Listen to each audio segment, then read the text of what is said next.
સુરતમાં આજે 76મા ગણતંત્ર દિવસની ઉત્સાહભેર ઉજવણી જોવા મળી હતી, જેમાં શહેર પોલીસ પરેડ ગ્રાઉન્ડ ઉપર પોલીસ કમિશનરના હસ્તે ધ્વજવંદન કરવામાં આવ્યું હતું। આ દરમિયાન સુરત શહેર પોલીસ કમિશનર દ્વારા મહત્વની વાત કરતા જણાવ્યું હતું કે સુરત શહેરમાં બનતા ગુનાઓના ડિટેક્શનની જે રીતની ટકાવારી છે તે અન્ય કોઈ શહેરમાં જોવા મળી નથી। સુરતના પોલીસ પરેડ ગ્રાઉન્ડ ખાતે પ્રજાસત્તાકની ઉજવણી સાથે જુદા જુદા પ્રકારની વિશેષ કૃતિઓ રજૂ કરાઈ હતી, જેમાં સૌપ્રથમ જુદી જુદી બટાલિયનો દ્વારા વિશેષ પરેડ કરવામાં આવી હતી।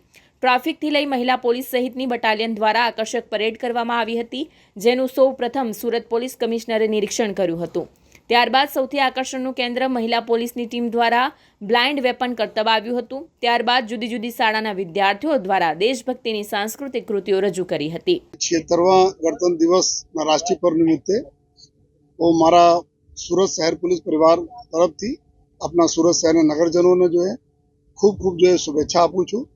આજના દિવસ અમે લોકો જો એના માટે સેલિબ્રેટ કરીએ છીએ કે અમારા પૂર્વજો અમારા ક્રાંતિકારોએ જે બલિદાન આપેલા આપણા સ્વતંત્ર ભારત માટે એના પણ અમે યાદ કરીએ છીએ।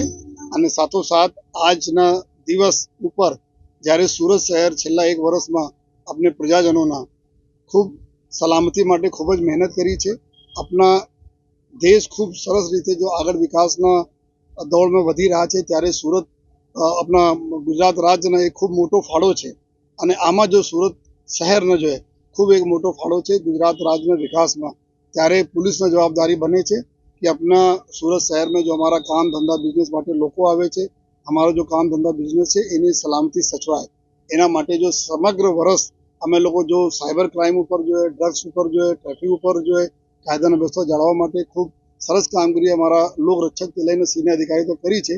એના માટે હું બધાને અભિનંદન પણ આપું છું। સાથોસાથ એ આવનાર વર્ષોમાં પણ અમે લોકો ખૂબ સરસ રીતે જો આ અમારા જો દૂષણો છે, જે અમારા માટે ચેલેન્જીસ છે, ચાહે સાયબર ક્રાઇમનો હોય, ચાહે ડ્રગ્સનો હોય, અથવા જો અમારા એવા તત્વો જો કાયદાની વ્યવસ્થા ખોરવાના પ્રયત્નો કરે છે, એના વિરુદ્ધ સખત કાર્યવાહી અમે લોકો કરતા રહીશ।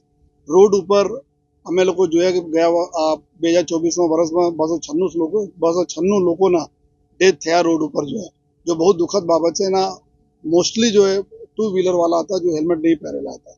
જ્યારે અમે એના ઘરે જઈએ છીએ ત્યારે જોઈએ છીએ એના ઘરના બાળકોને દશા અને બીવીના અને જો મા બાપનો, ત્યારે અમે બધાને આગ્રહ કરીએ છીએ કે 15 ફરવરીથી જ્યારે અમે હેલ્મેટને જો લાગુ કરવા જઈ રહ્યા છીએ, તો લોકો આપ હેલ્મેટ પહેરો, પોતાના માટે નહીં પરંતુ પોતાના પરિવારના માટે જો જેથી આપને સલામતી સચવાય। અને ફરીથી આખા વર્ષ જે રીતે જો અમે લોકો જો બી કામગીરી કરી, જો પ્રજા તક અમે લઈ ગયા અને પ્રજાના જો રજૂઆતોથી અમારી તક આવી, એના માટે હું મીડિયાના મિત્રોનો ખૂબ આભાર માનું છું, જેના થકી જો અમારા લોકતંત્ર ચોથા પાયા છે, જેના થકી અમે લોકો ઘણી બધા ડાયલોગ પ્રજા સાથે કરી શકીએ છીએ।